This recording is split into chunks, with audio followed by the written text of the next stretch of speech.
Ooh, ooh. Just a word of warning, don't touch the microphone. Be very, very. Good afternoon, everyone. Welcome to the April 26th meeting of the Rotary Club of Brentwood. My name is Drew Rogers, and I have the privilege of serving. Yep. Thank you very much. Never gets old. Hope you get the same reception, Dr. Dyson. It's every week. I get the opportunity to call this meeting to order. We have a full program today and some announcements. Somebody's car alarm is going off outside.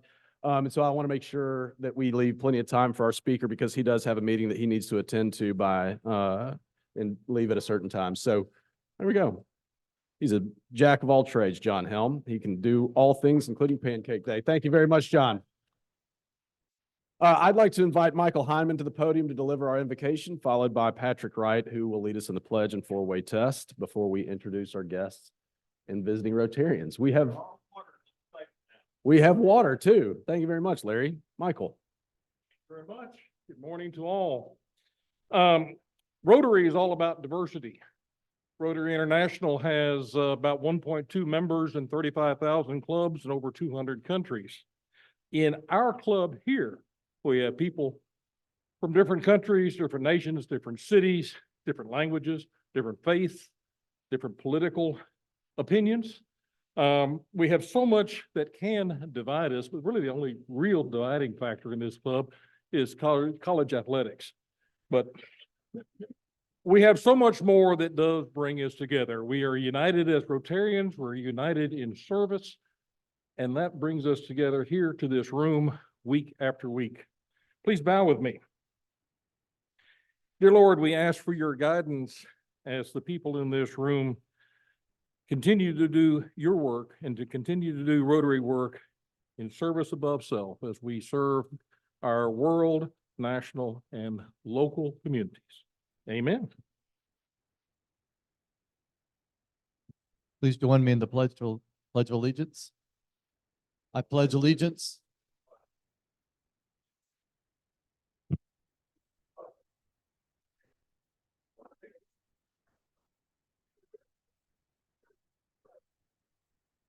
and now the four-way test of the things we think, say, or do.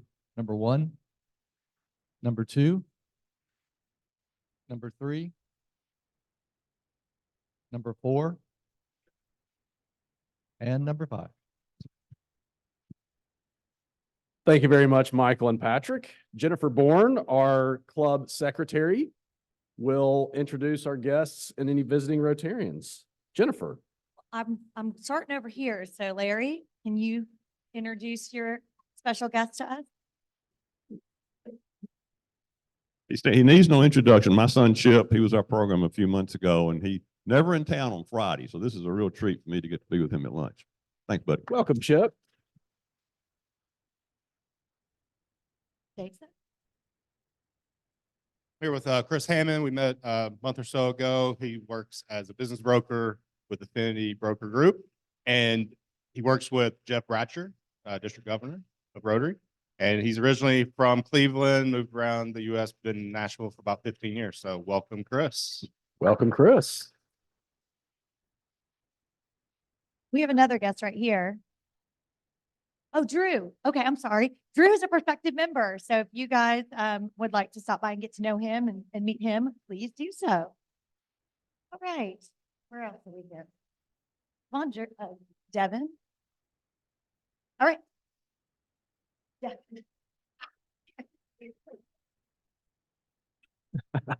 We're gonna do this. I'm here puppy with my style. guest, Brian Morgan.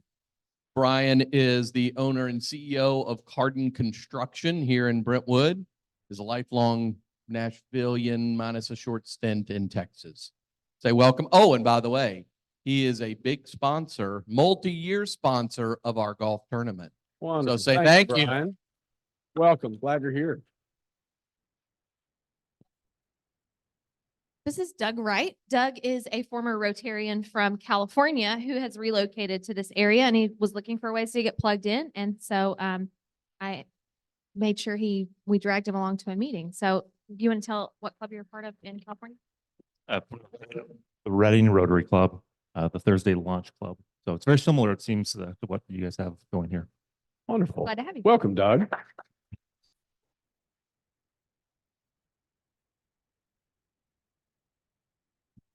This is Brian Johnson from Men of Valor. Today, we were with one of our members, Sheriff Hughes, at the county jail.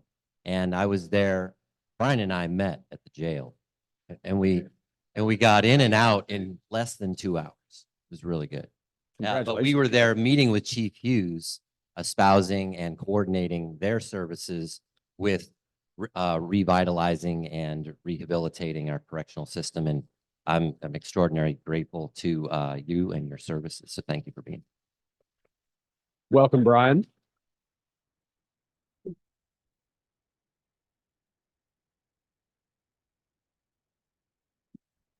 Please stand up.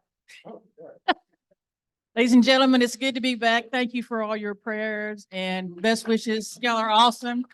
And even better, I have brought George with me and he's doing much better too. So thank you again. We love y'all. Thank you. Welcome. Okay, and we have a guest over here. I am pleased to have Clay with us today. He asked to come every week. Welcome back, Welcome, Clay. Clay.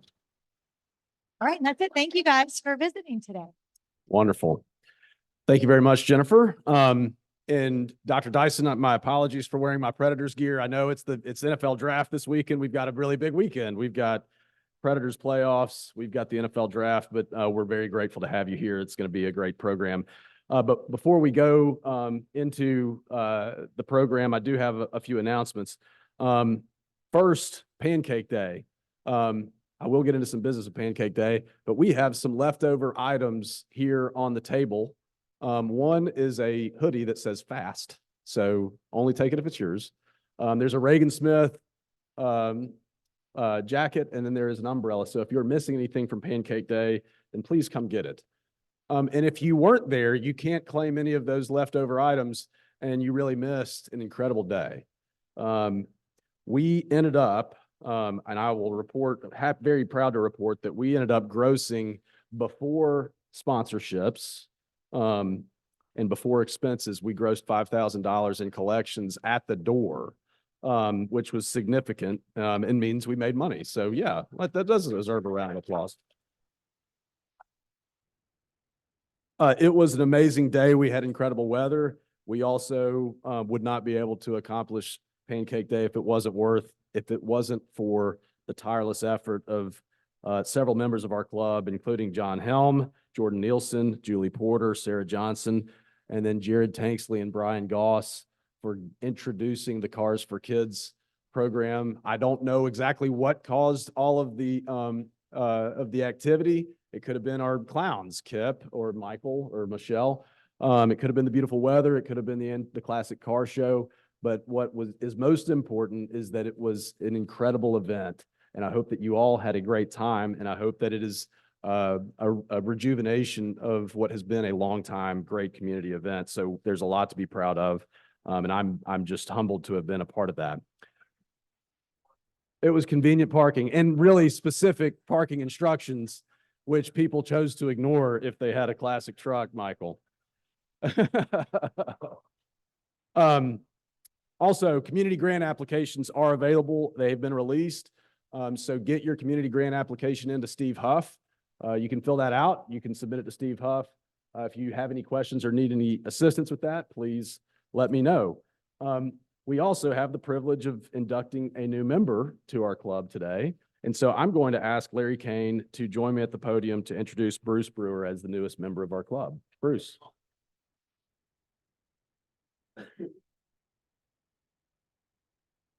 Well, I'm excited to introduce to you my old friend, Bruce Brewer.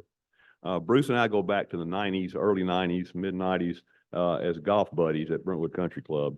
And I'll tell a little bit more about that in a minute. Bruce is married to Amanda, and between them, they have several grown children. They attend Brentwood Baptist Church. Bruce has been an independent securities rep for over 20 years. And prior to that, he had 20 more years with Merrill Lynch and Prudential Securities.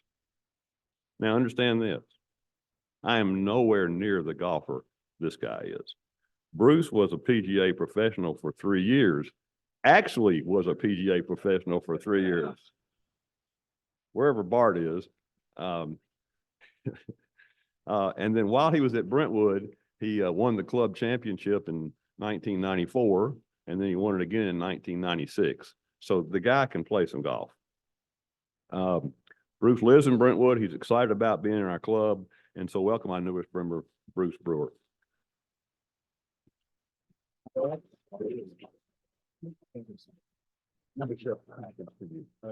Thank you, Bruce. Welcome, Bruce. And we've had incredible new member activity this year.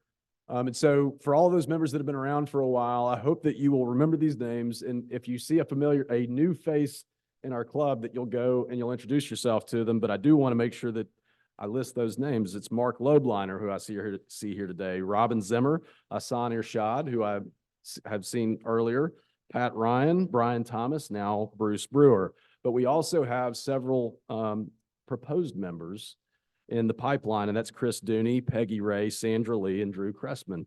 And so I would encourage you all to introduce yourself to these newest members and the members that are proposed, because the best way to introduce and welcome these members to our group is to get to know them. And so we're very grateful for their interest in our club and hope that you will show them what is special about this group. I'd like to ask Banks Hickman to lead us in Happy Bucks. So Banks. All right, can y'all hear me? Yeah. All right, I'm actually going to start it off myself. Last night in the first round of the NFL draft, the Tampa Bay Buccaneers selected Graham Barton. If you do not know that name, he grew up right here in Brentwood and played football at Ravenwood High School. So that'd be pretty cool to have a fellow Brentwood native in the NFL now. Nice. Thank you, Banks. It's good news from a Georgia fan. Hey. We're glad you're here, but we can rethink that. Real quick golf report. The one number that bothers me right now, and I say bothers me, it's just a number that I see a lot. We have 35 sponsorships that were sold last year that have not come in. So that means somebody in this room owns those sponsorships. If you've got a sponsor from last year that you have not contacted, please do so. We won't get them all. I understand that. We'll lose a few, but 35 is a pretty good number. We've had a pretty good successful first month, maybe. And so if you got one of those 35 or 2 or 3 of them, please contact them. As a personal thank you to a guy who's not here, Tom Carr last week sold $11,200 in sponsorships. So, and he told me the story of how he did it, and I promise you, it just comes down to him talking to 2 guys and asking. Just ask. Thank you. Larry? I'm a proud member of Team Carr. Just wanted to, I'm happy. I've had several to reach out to me about donations for our Derby Day at Canterfield of Franklin. All the proceeds are going to Alzheimer's Tennessee. So thank you all for, reaching out and helping with those donations. But the word of the day is Derby Day, May 3rd from 2 to 4 at Canterfield of Franklin. All proceeds, Alzheimer's. Thank you, Becky.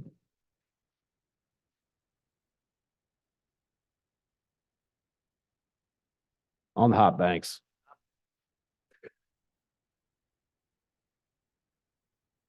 In the year 2000, Kevin Dyson sponsored Ray Little and me in the draft. He and I were both all unincorporated, which is like all village, which wasn't really great, but he thought it was good enough. But then they picked me in the 36th segment as the #1 pick. And I thought that was great. Only said Ray Little got picked first in the 20th. Made me mad. Congratulations, Curry. Didn't know that about you. I just wanted to say thank you to everybody. I got the privilege of being at the front door to that pancake breakfast last week and got to see so many people enjoying themselves. And I just wanted to say thank you to everybody else who did all their work. Thank you. Excellent. Thank you, George.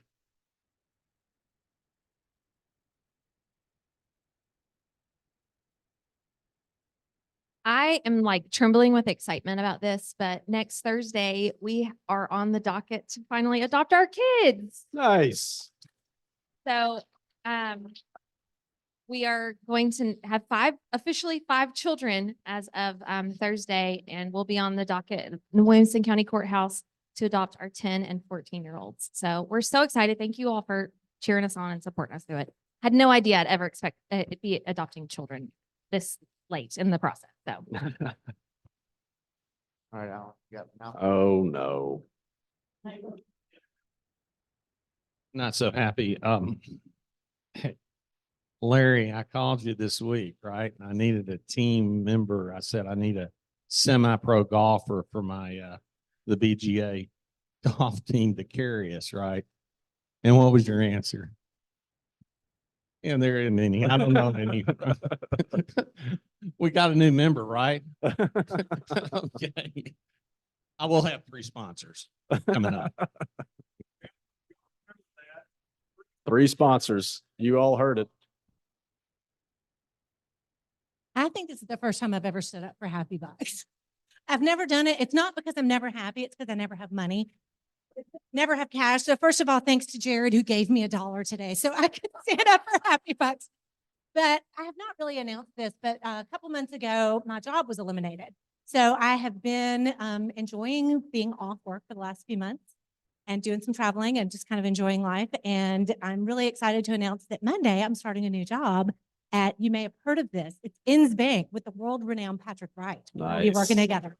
So I'm going to be building up and leading private banking for Inns Bank. Wonderful. Congratulations.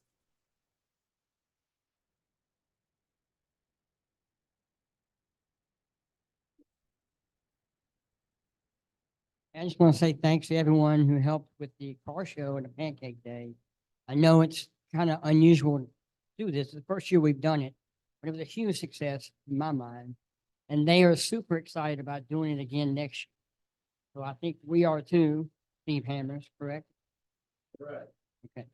Well, anyway, it was a great success. I hope all of you got a chance to take a look at the cars. We had over 100 different cars out there. And I think next year will be even bigger. So thanks again. Thank you, Jared. Got everyone? Anyone else happy? Wonderful. Thanks. Thank you very much. For those of you that didn't stick around, Steve Hammers, President-elect Steve Hammers cleaned up in the classic car show. So congratulations, Steve, for such a successful showing at the classic car show. I'd now like to ask Jeff Brown to come up to the podium and introduce our speaker. Jeff.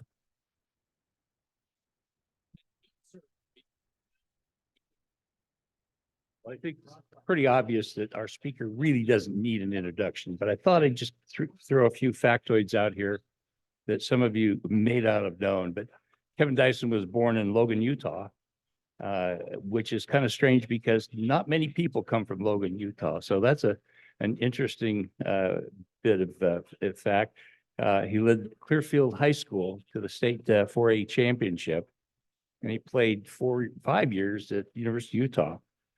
Picked number 16 by the Oilers at that time, and then the Titans.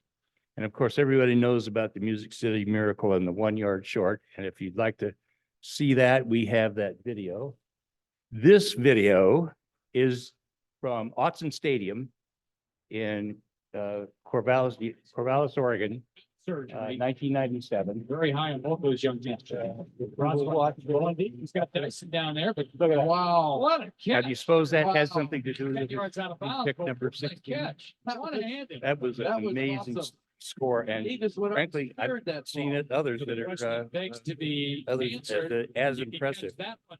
But They're about Kevin has earned 2 master's degree and a doctorate from Trevecca Nazarene. He's a coach and administrator in Williamson County since receiving those degrees. Currently principal of Centennial High School, and very active in community service for youth in the Nashville area. So Please welcome Kevin Dyson. We're glad to have him here.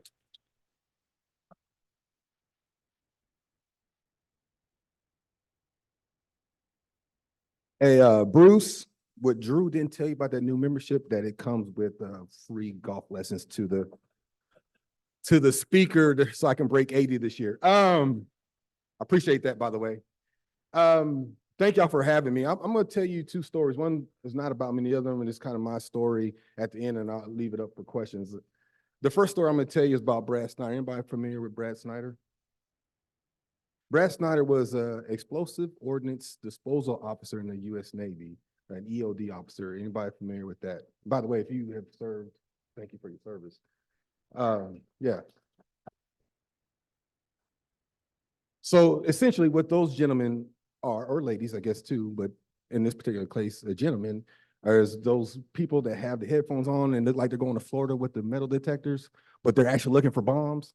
Like, who signs up for that job anyway? I'm gonna throw that out there. That's not a job I would go to the military and say, I'm gonna go look for bombs. But anyway, so this is what he did for his career as far as the Navy. He was in the Iraqi War, and it's 2011, September 7th of 2011. I'm gonna paraphrase and condense this story in essence of time.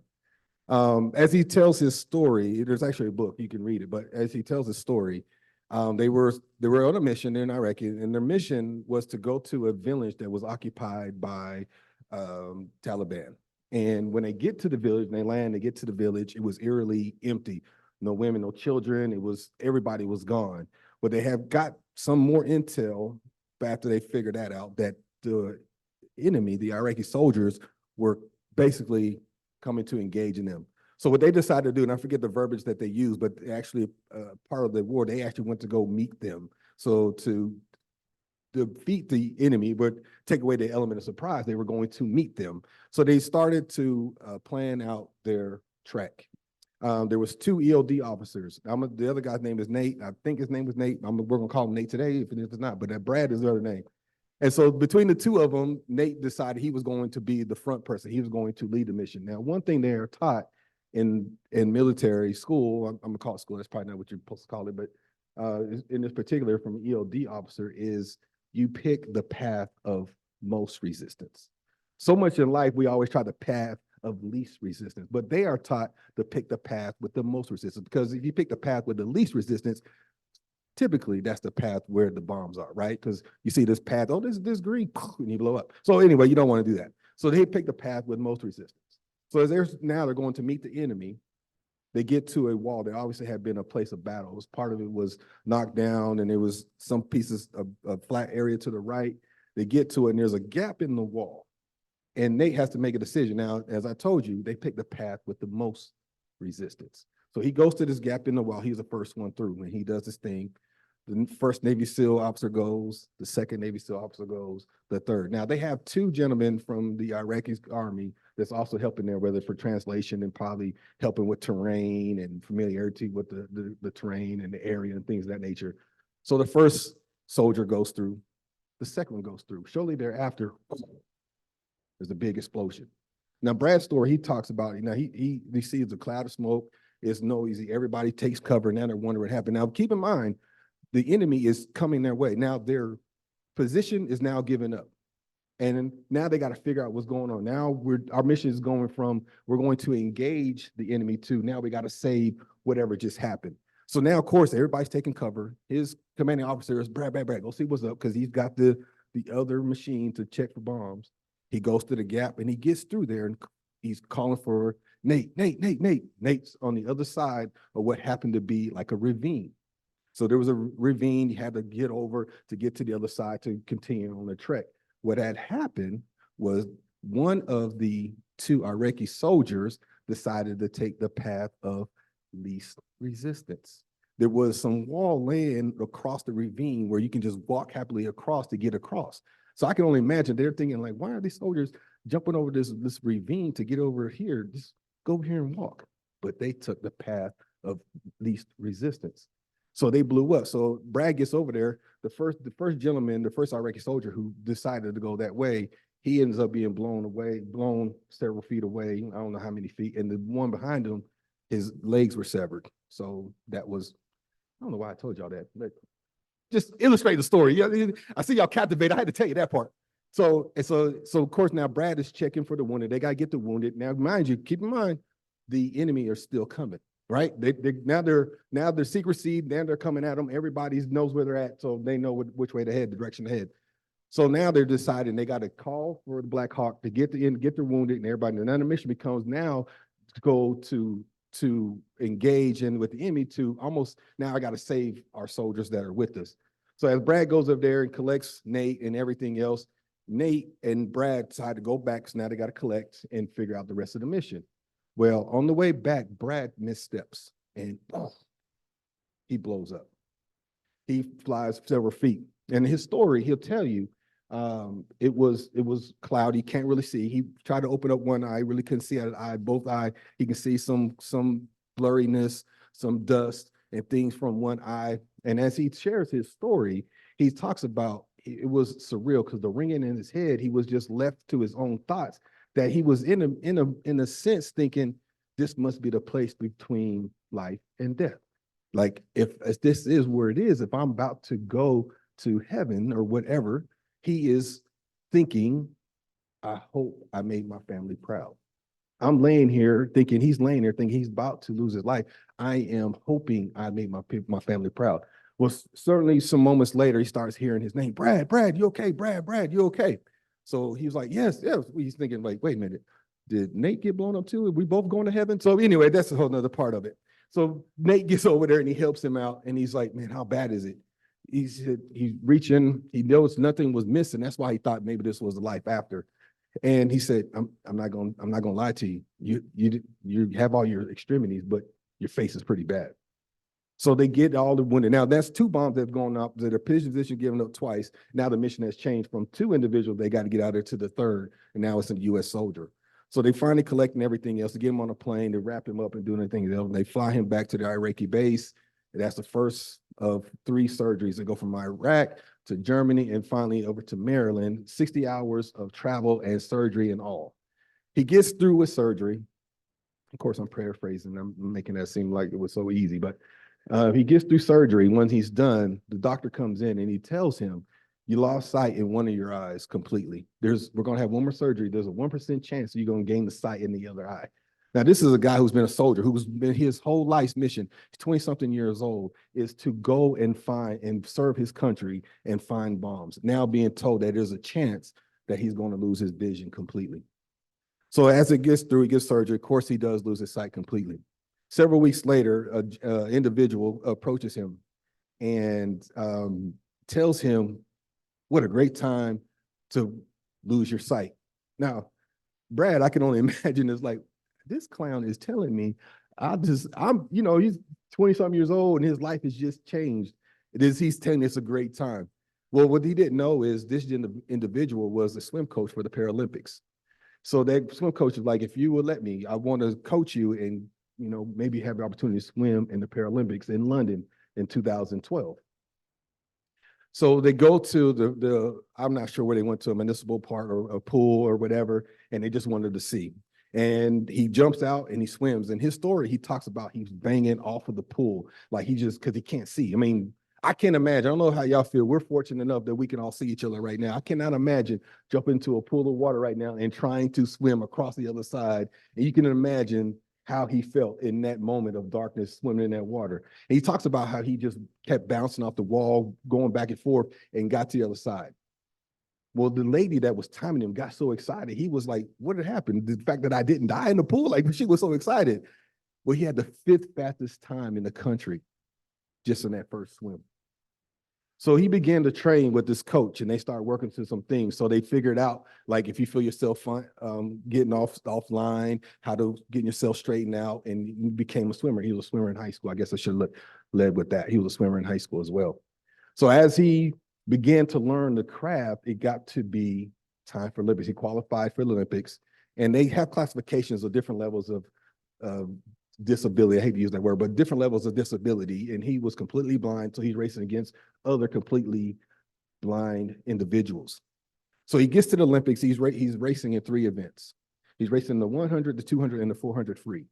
And the 400 free is his main event, and that's the third day. So he gets through the first two and he gets to the third day. Now, this is his event.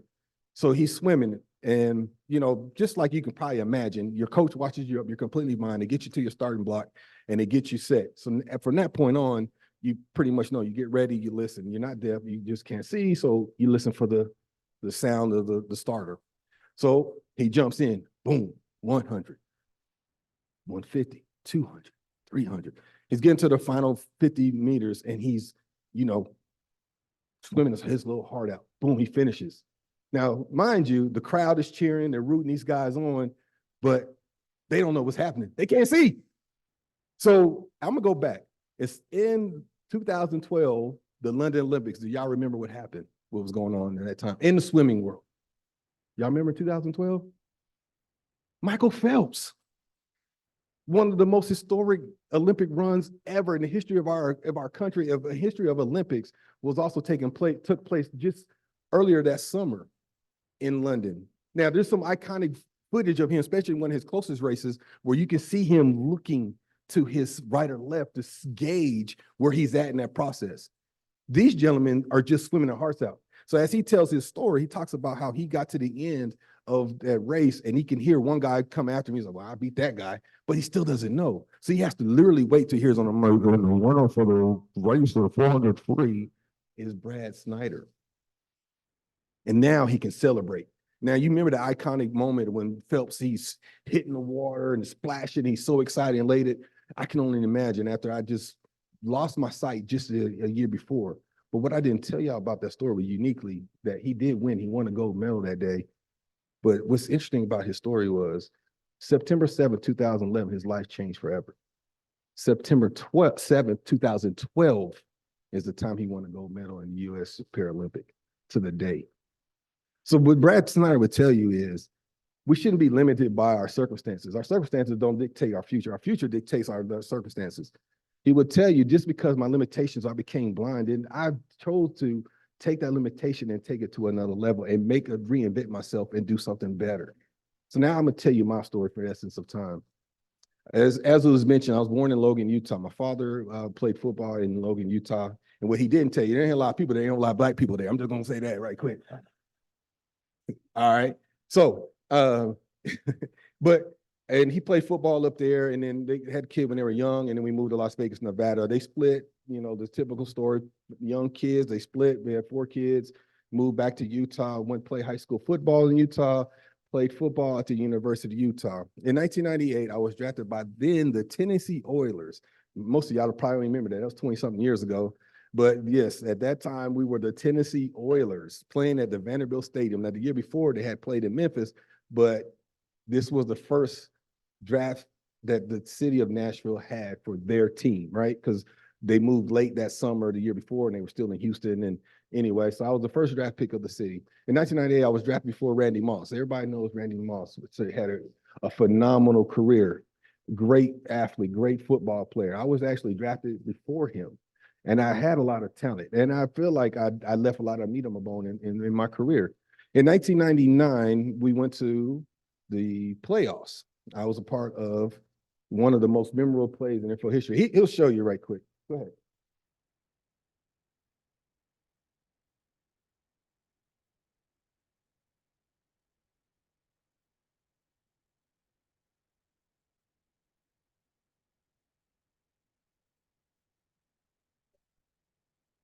Why are you doing it? How many of y'all stayed though?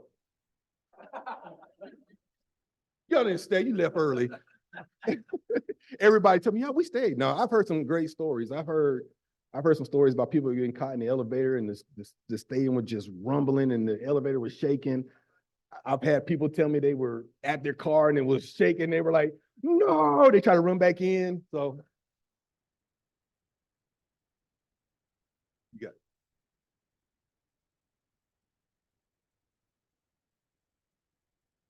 Do the Titans can't run have like that no more. miracle left in them in what has been a magical season to this point? If they do, they need it now. Christie kicks it high and short. Going to be fielded by Lorenzo Neal at the 25. Kisses it back to Wycheck. He throws it across the field to Dyson. He's got something. 30, He's got 40, something. 50, He's got it. 40, He's got it. 20, He's got it. End zone. Touchdown. Greatness. There are no words. Over the field. It's a miracle.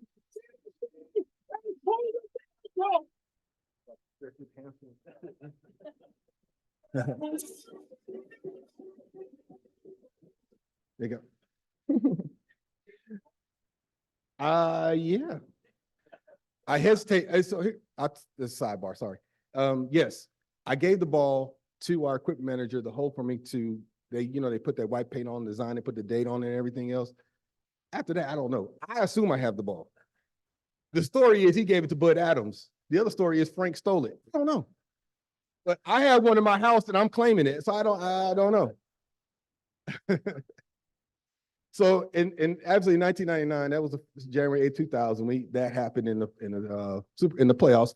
My first playoff game, my first opportunity in the playoffs here in the stadium. My first opportunity to wear the Titans uniform, two-tone blue, which was at that time was Adelphia Coliseum. A couple weeks later, I was a part of the Super Bowl and came up short. You don't have to show that video. I'm good on that one. I'm good.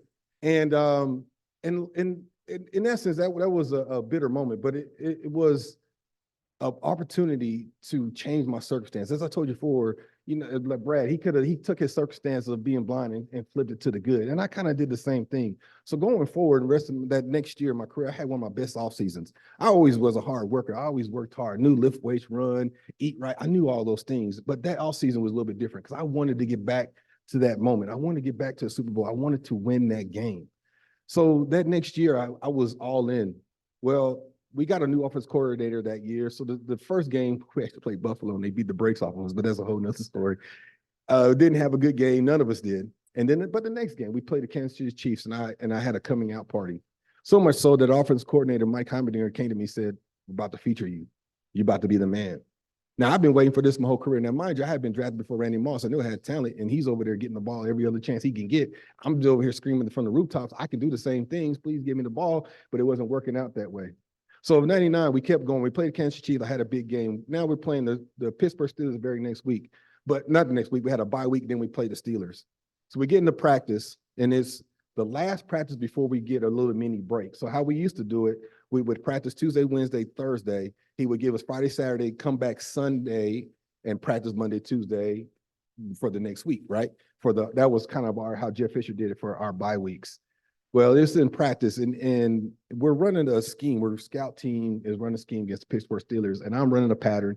And one of our scout team safeties, for whatever reason, decided that day he was going to, or scout team DBs, I'm sorry, decided he was going to go after the football. I saw him, but I didn't think he was going to make contact with me. So I just kind of was going to catch the ball and go through. Well, as it would be, he ran through me. My leg stayed in the ground. My body went the opposite way, and I dislocated my knee and tore my ACL, MCL, meniscus, PCL, LCL, pretty much everything. So much so that they told me that the chance of me playing again, let alone walk without a limp, is pretty slim. I don't know. My career might be over in that moment. Now, at that time, I'm 25 years old. 25-year-old kid with the world at his hands thinking, what just happened? I went from Mr. Music City Miracle, having a big football game, to now you tell me my career might be over. So I made it back from that. I did make it back from that. And the very next year, I had one of my best years. I had almost 900 yards receiving. I was in the top 10 of splash plays, of catches of 20 yards or more. I think I was actually in the top 5 that year of plays of 20 yards or more. So I was starting to get recognized again. But the next year, which is my contract year, and if you know anything about professional sports, which I'm sure most of y'all are familiar with, that second contract is the one that most guys try to get to. The first one is nice. I was a first round pick. That was nice. Don't get me wrong, it was more money I had ever seen in my life. But that second one is the one to set your family up for your kids' kids, right? That's the one that most guys try to get to. And that's the dream, right? You want to win Super Bowls, obviously, of course. You don't play sports to lose. But at the same time, NFL does stand for not for long. It's a short window of opportunity, and you got to get what you can get while you can get it. So I was in my contract year, and the season started off pretty slow as far as statistically for me. I wasn't getting a whole lot of opportunities. I was getting frustrated and mad. I was like, man, I'm not going to get that big contract. I got to prove it. I just coming off a pretty good year. I was still somewhat healthy, and somewhat healthy. I was healthy for the second year in a row, and then it hit. We played the Pittsburgh Steelers. And I hate, that's why I hate these jokers now. No, I'm just kidding. No. And I had a big game. I had a really big game. It was my last game as a Tennessee Titan and at that time was Philadelphia Coliseum. It was my last game wearing that uniform in that stadium, in that capacity, I should say, as far as playing. And I had a big game. So after the game, the reporter asked me, what did you contribute to the big game? I said, I got more opportunities. Chances are, if the ball comes your way 2 or 3 times, the most I can have is 2 or 3 catches. But today, the ball came my way at least 9 times. I had 9 catches. And I said, the ball came my way at least 9 times today. That's why. And he was like, oh, it seems simple. I was like, yeah, that's it. That's it. That's the bottom line. That's receivers are volume players. You got to give us opportunity. And so the very next week, we're playing the Baltimore Ravens. I can't stand them jokers either. Like if y'all been here long enough, you know you can't stand them jokers either. So we're playing the Baltimore Ravens, and I'm having a decent game. My last play as a Tennessee Titan, I'm going against Gary Baxter, the corner for the Baltimore Ravens. I go up to catch a pass. He horse collars me, he's pulled me by my collar. I land on the back of my neck, and my legs overextend over to my head and pulled my hamstring. I thought it was a good old-fashioned cramp. So when I got up to celebrate, I went, oh, cramp. You know how you do that when you get a cramp? You know, I did like that. I jerked my hamstring off my tailbone. Yeah. So now I'm in my 11th game of my 5th year with the Tennessee Titans in my contract year, and I just tore my hamstring off the tailbone. I can't even bend my leg. If you know anything about hamstring, that's how you bend your leg. I can't bend my leg, and now I got to get on this airplane flying from Baltimore back to Nashville to get an MRI to see the damage so I can have surgery and et cetera, et cetera. So that's my contract year. So then I go into the free agency market. I signed a 1-year deal with Carolina, and I'm having in the off season, doing pretty well, finding rehab, got back, and we get to the last practice before we go to summer break. So this is in June of 2004 and, or 2003, excuse me, 2003. And I have some tendonitis in my Achilles. And I thought, just get through this last practice, I can rehab and get healthy for training camp, which is in July, and I would be fine. It's the last practice. So I run a route, and this guy, Jared Cooper, runs by me, and right by me, and I thought he kicked me in the leg, but he went in front of me. I was like, how did he kick me in the back of my leg? And sure enough, they go and they put me on the cart, get into the training room. He does his test, and he leans over, and he said, Kevin, I'm so sorry. You just tore your Achilles. I broke down in tears. I'm about to cry right now, even talking about it. No, but I couldn't believe it. I couldn't catch a break. Here I am, this first-round draft pick with the world at my Ulster, with all this talent that I supposedly had, and I just could not catch a break. Here I am, Mr. Music Miracle, all this thing there and now. Here I am thinking that I'm about to go and get this mega deal contract. And by the way, I signed a 1-year deal with Carolina because I wanted to get back out there to get that multi-year deal. And I tore my Achilles. I finally made it back, and I made back, and I played in November. I played in the playoffs, and I actually played in the Super Bowl with the Carolina Panthers as well. And that's why I can't stand Tom Brady to this day either. I'm 0 for 2. Dang, Tom Brady. And from that point on, there was a lot of thought. I went after for a couple more years, but I just don't know if my heart was all in it. I think I was just disappointed in the way it was going, that I don't know if I truly, but now I'm thinking about it being reflective, truly put my heart into it. So that's when I began my journey in 2005. I was 30 years old, and I retired from National Football League, and I started this journey into education. Did I ever expect that this was going to be the way it went? No, absolutely not. I thought maybe I'd start coaching for a little bit, be an athletic director, but that'd be about as far as it went. I went back to school just because I wanted to understand what I was actually doing. I went to school, my first day of school, I had no idea, and this seems crazy now. I didn't know what Word document was. I didn't know what Spread Excel was. I didn't know what PowerPoint was. I had been playing ball for the past 10 years. I had no idea what all that stuff was. So when a professor said, hey, we got to do this, this, and this, I just looked at everybody like, y'all know what he's talking about? Because he was speaking Latin at that point. I didn't know what he was talking about. And so I winged it. All I had on my computer was WordPad. Y'all remember that? Like that old, that's all I had on my computer. Like I had to go buy you had to go buy like Windows 97 or something like that. Remember that? I had to go buy that to even do my homework. It's crazy. But anyway, sidebar. So, I figured all that out. I got my first master's degree. Then I went back to school. It was circumstances that dictated I did that. And then I went and got my doctorate a few years later. In 2017, and I'm going to end you with this last story, and then we'll let you ask me questions. In 2017, I had an opportunity to go skydiving. Anybody ever been skydiving before? And after this, when I leave, you can y'all ask them if I'm lying about my experience and what it meant, okay? So in 2017, I had an opportunity to go with the U.S. Army Golden Knights and go skydiving. They provide opportunities for business people and people of influence to have opportunity to skydive. And so I was like, sure. I mean, jump off of a perfectly good airplane to your death seemed like a good idea. So I was like, oh, sure, I'll do it. So I went, and it was in Kentucky. And we pull up to the base, they check you in and everything else. And then we go to this room and they go to the safety stuff and they make you sign a waiver. And that waiver, they talk about, you know, if you end up like a pancake, your family's not gonna sue the US government. And like, sure, they're not gonna worry about me. So I signed the paper and we go off and go. So then our jumpers come in. My jumper happened to be like this 5'6", 150-pound dude. I'm this sidebar. When I saw this little guy standing up there, like, this is your jumper. At that time, I was probably 215, 220 pounds and about 6'2". And I was like, how is he going to be able to, how am I jumping with this guy? He's like itty bitty. I'll tell you, if you're talking about already having anxiety of jumping, now I'm jumping with this Oompa Loompa. I'm like, come on. Like, you know, sorry, sidebar.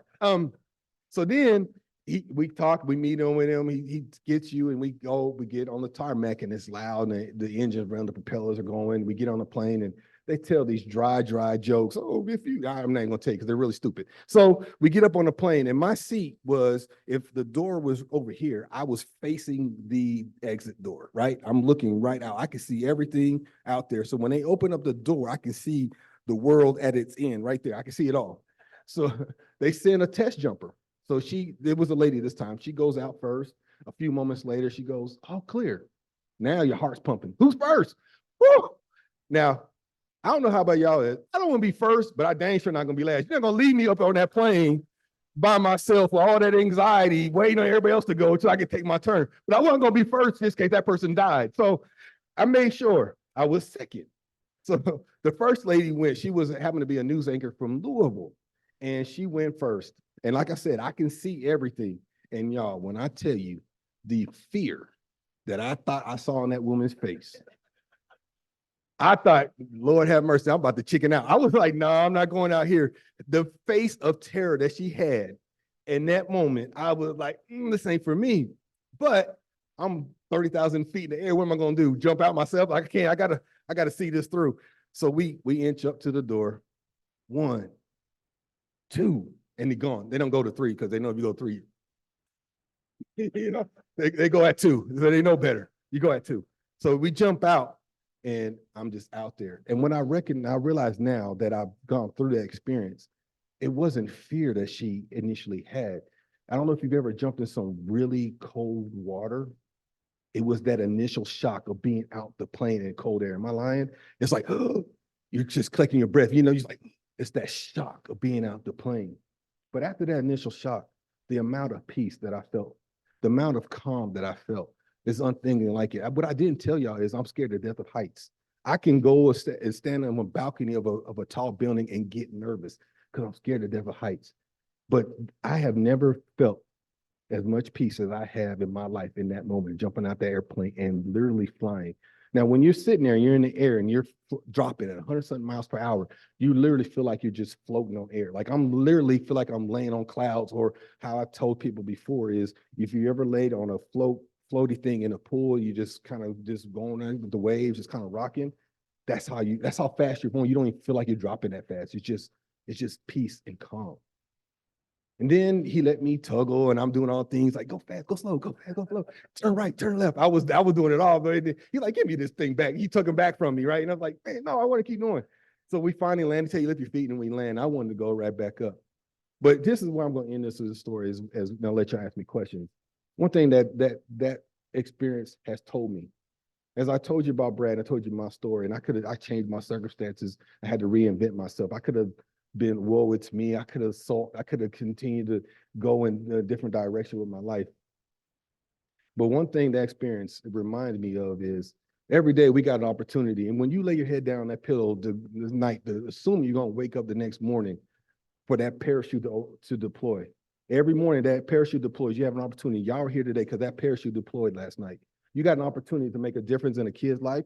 You got a chance to make a difference in somebody's life, somebody's heart that you touch. Every time you get opportunity. I still smile and say hi to people if I don't know them. A lot of times people just look at me crazy, keep on walking, but that's okay. Like the other day, I had a lady who I had the right of way. She tried to cut me off. I ended up cutting her off and she flipped me off. I'm like, baby girl, you the one. But that's her life.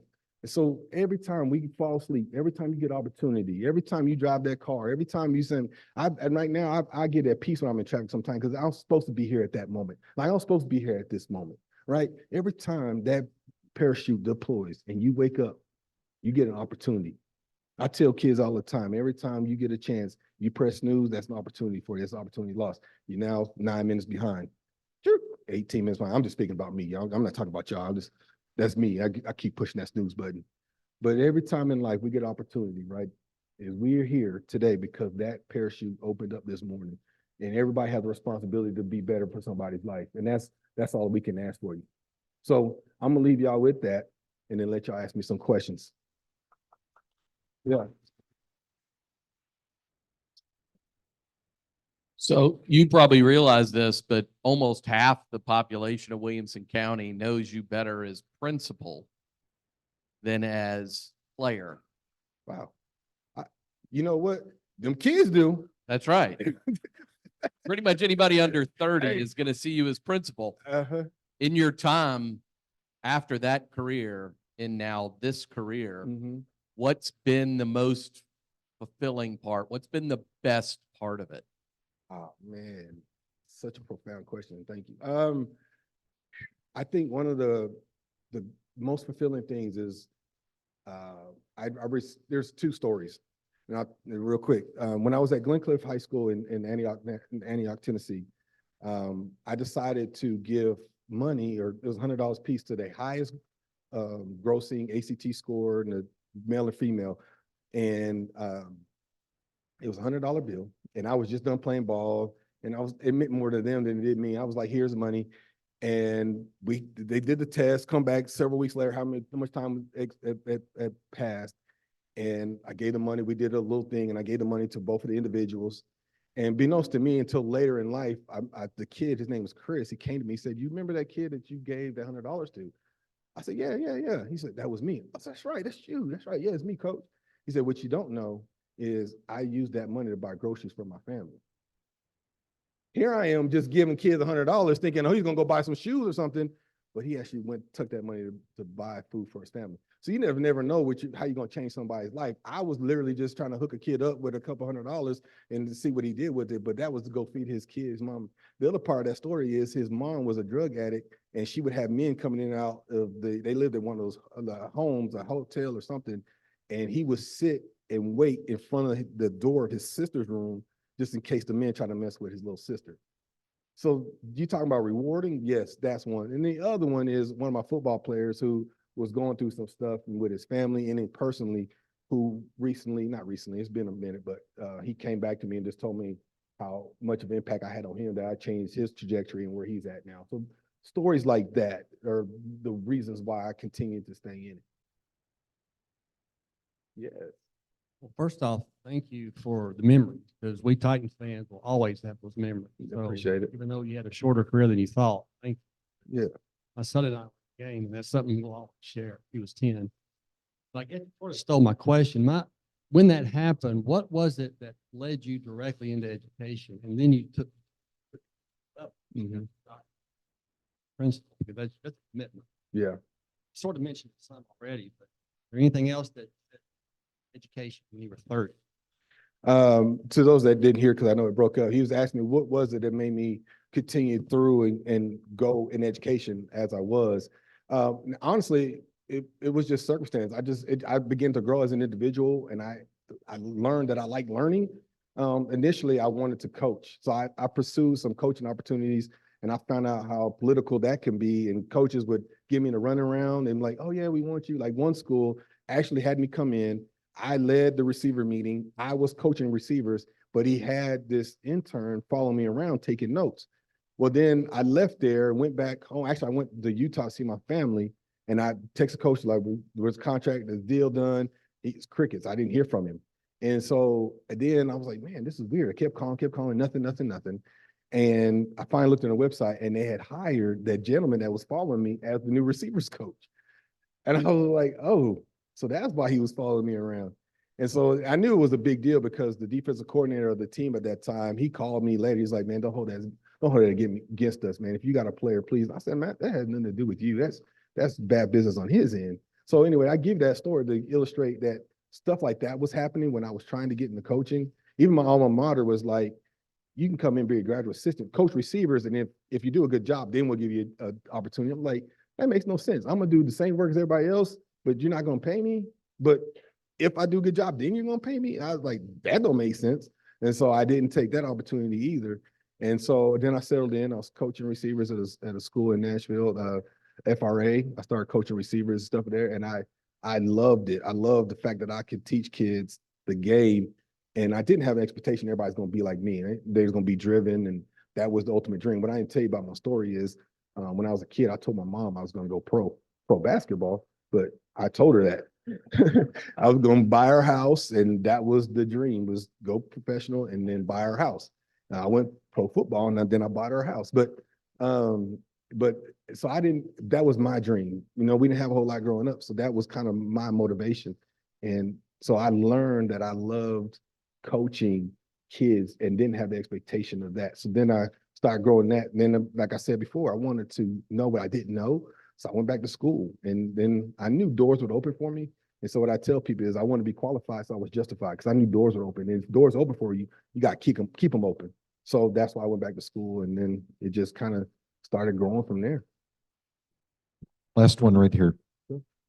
Yeah, just a two-part question.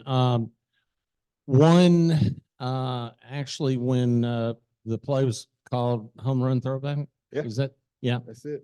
was Isaac Bird slated to go with that and he was hurt? No, Derek Mason. Derek Mason, yeah, if Isaac you was could hurt. elaborate on that. Yeah. And the other one is when you started your progression on that last play, the Super Bowl, I think you went right or across, and what were your thoughts that were rolling out in that? Where were you like, oh my God? This guy.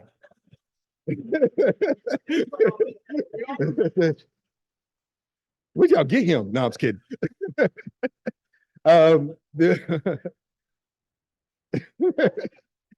Don't give me any sponsorships. I don't know what he's doing.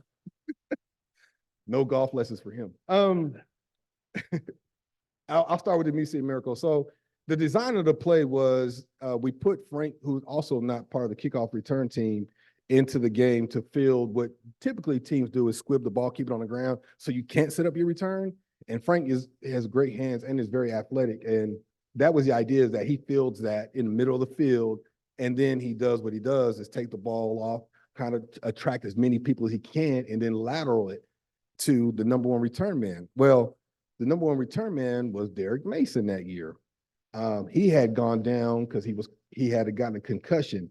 The irony of that concussion and me is while that play was happening when he was concussed, I was getting IV because I was cramping up.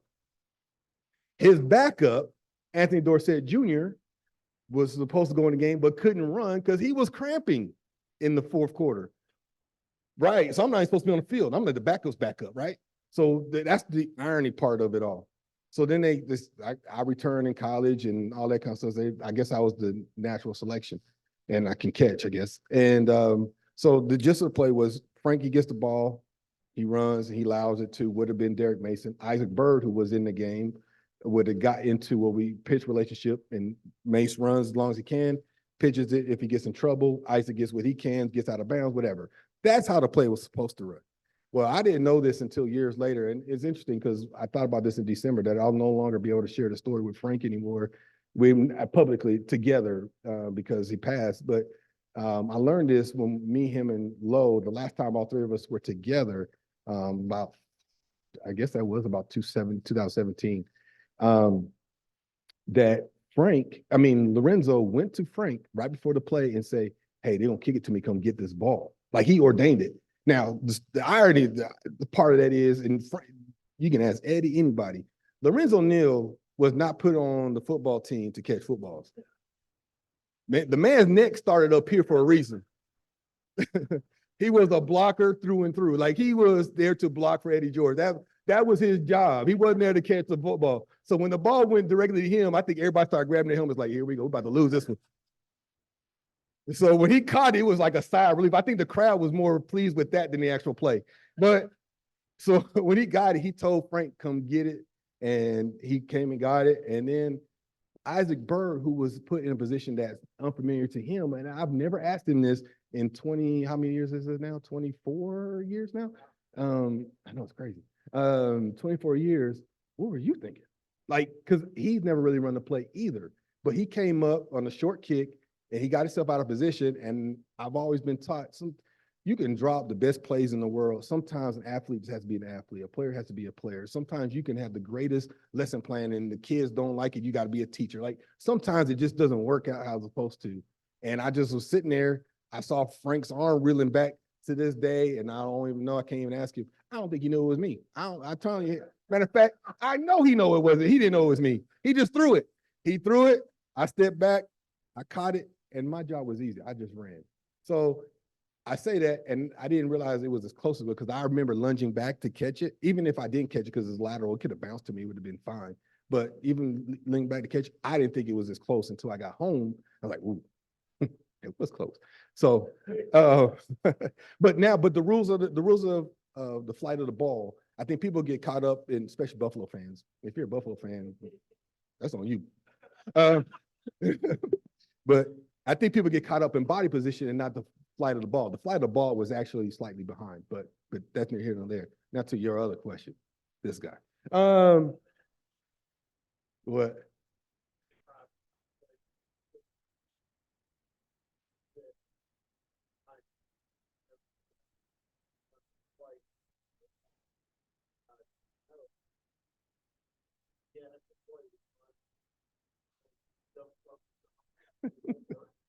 I didn't say that. He asked me, hey, do you know the play? And I said, yeah, kind of. That's the one we run on Saturdays before everybody trying to leave. That's it. Everybody had one foot in on the practice field, one outside the door. We're trying to get somewhere. We're not running this ever. And then we ran it. Go figure. Yeah. And that is true. I did say, yeah, I don't know. I knew the gist of it. And then look, being an athlete, being a football player, it worked out. He can't say I didn't do that. But to your other question, the Super Bowl. So that's the irony of my life, like, right? Because that's a play. I'm a part of the progression. I'm a part of what's about to transpire. Like there's on one side of the field is what we call the man beater. So if they play man to man, the ball's going to the other side. But we knew they had me and Frank, Frank is normally our primary target. I was a secondary target. We knew they're going to be zones. So we were the zone beater. And so the gist of it is they play what we call 3-on-2. They had a guy over top and they basically like triangled us, one outside of us, one inside of us. And so the guy outside of us has anything that breaks immediately to him. So if Frank would have just went to his right, that guy would have jumped it. And then the two safeties would have got me.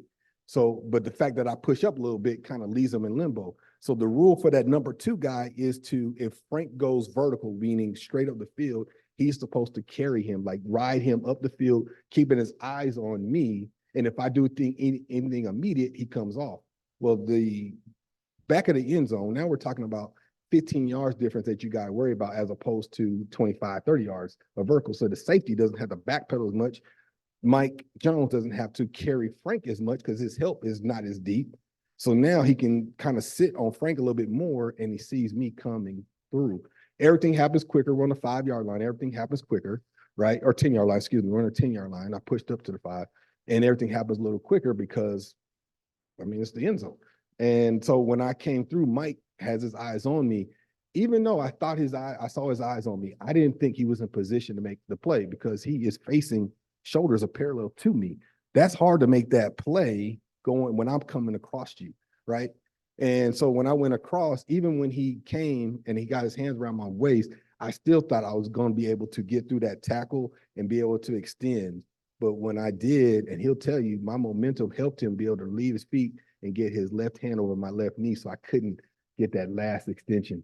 And so when I came through and I'm falling, actually my right hand falling, I put that ball out. And that was when we first reinstated instant replay that year. And so one of the reasons why I kind of learned at the end, I was like, well, hopefully the review this was hopefully to get a review because all I needed was that much to cross the plane. And I can't tell as I'm falling how much of it, if any, got across. Because I just remember yellow paint. Because, you know, one thing about when you're playing with a lot of crowd, there's a lot of white noise. You don't hear the crowd until after the play is over, right? It's like you're so internalizing everything. And colors are vivid because you're moving. Everything's so fast. So all I remember was the yellow paint and then falling and the yellow paint just kind of disappearing and then it's going. So, and then I was hoping they reviewed it. So, and then the confetti of yellow and blue started falling. And it was just like the most surreal moment in my life. So I had 3 weeks prior, the most exhilarating, exciting experience in my life too. This is the first time in my athletic life that I wasn't successful. Like for real, like I had never had the ball in my life. That's crazy, right? I had never had an experience where I had the ball at the end that I didn't make the free throw. I didn't make that goal. I didn't have the Music Miracle. I didn't catch the game-winning touchdown. That was the first time. It was the biggest game of my life. That's crazy. And I was 25 years old. And if I could tell my 25-year-old something different now, I surely would. Right.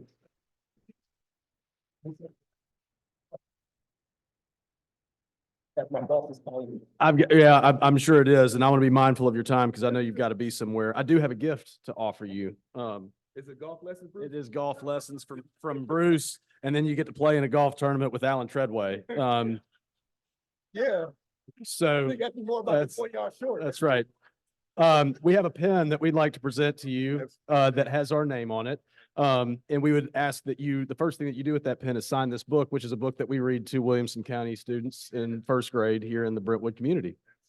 So if you wouldn't mind doing that before you leave, and our speaker does have somewhere that he has to be. So I hope that we can be mindful of his need to exit, but we would love to have you back. Absolutely. Thank you, Dr. Dyson.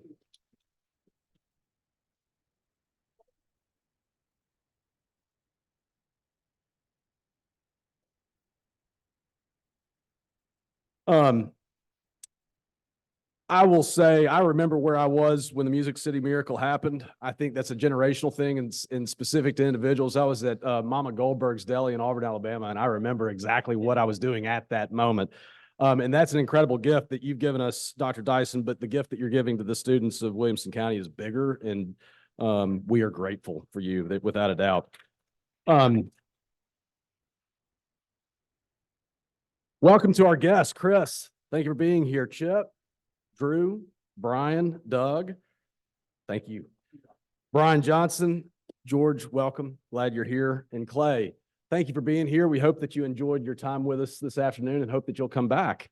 If there's nothing else for the good of Rotary, then we're adjourned.